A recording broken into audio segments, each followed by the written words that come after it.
मुख्यमंत्री मंत्रिपरिषद के लोग जो इस कार्यक्रम का नेतृत्व कर रहे हैं। डिजिटल बैंकिंग भारत के बैंकिंग क्षेत्र में एक ऐसा परिवर्तन है जो बैंकिंग सेक्टर को transparency, accountability, financial inclusion, accessibility जो क्विक रिस्पांस बैंक का चाहिए वो देने में सक्षम करेगा।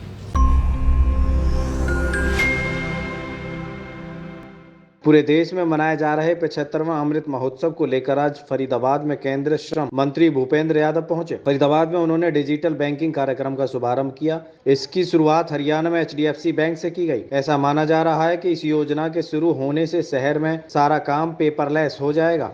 दिखाई दे रहा नजारा फरीदाबाद में सेक्टर 16A का है, जहां केंद्रीय श्रम मंत्री भूपेंद्र यादव प्रधानमंत्री नरेंद्र मोदी द्वारा शुरू की गई डिजिटल बैंकिंग योजना का शुभारंभ करने पहुंचे। हरियाणा में इसके लिए केवल अभी HDFC बैंक को ही चुना गया है। पूरे देश में 75 शहरों में यह योजना आज से शुरू की गई है। केंद्रीय श्रम मंत्री भूपेंद्र यादव की माने तो आज प्रधानमंत्री नरेंद्र मोदी ने भारत में बैंकिंग डिजिटल योजना का शुभारंभ किया। डिजिटल बैंकिंग भारत के बैंक के क्षेत्र में एक ऐसा परिवर्तन है जो बैंकिंग के क्षेत्र में पारदर्शिता लाएगा और बैंकों का काम भी पेपरलेस हो जाएगा।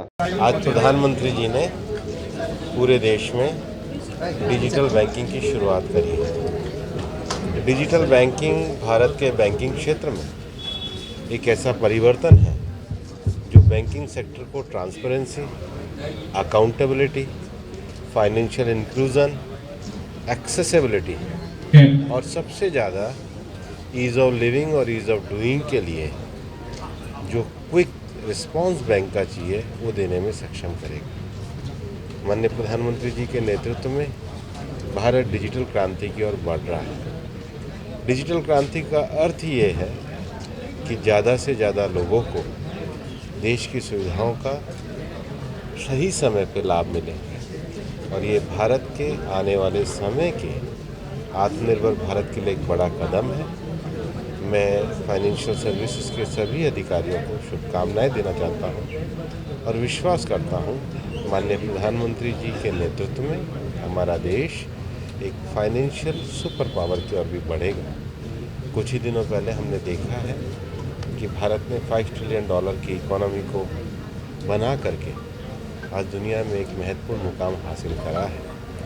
अनेक रिफॉर्म्स IBC से लेकर के और सरफेसी लॉ तक जो किए गए हैं वो फाइनेंशियल सेक्टर को मजबूत करने के लिए किए गए हैं। लेकिन केवल रिफॉर्म नहीं, जनधन अकाउंट जैसे एक्शन लेकर के उस रिफॉर्म्स के साथ आम आदमी को जोड़ा गया है।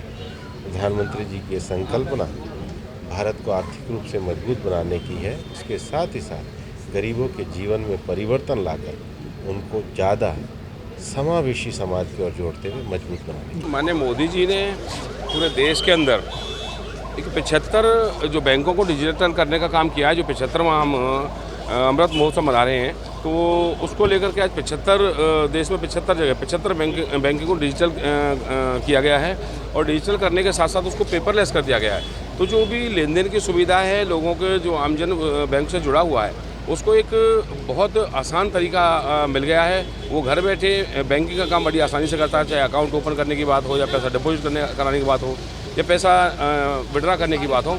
तो ये सारी चीज़ों को बहुत अच्छे तरीके से डिजिटल कर दिया गया है। 75 यूनिटों पे आज के समय में जो ना आज 75 में अमृत महोत्सव पर 75 यूनिटों को आज डिजिटल किया गया है।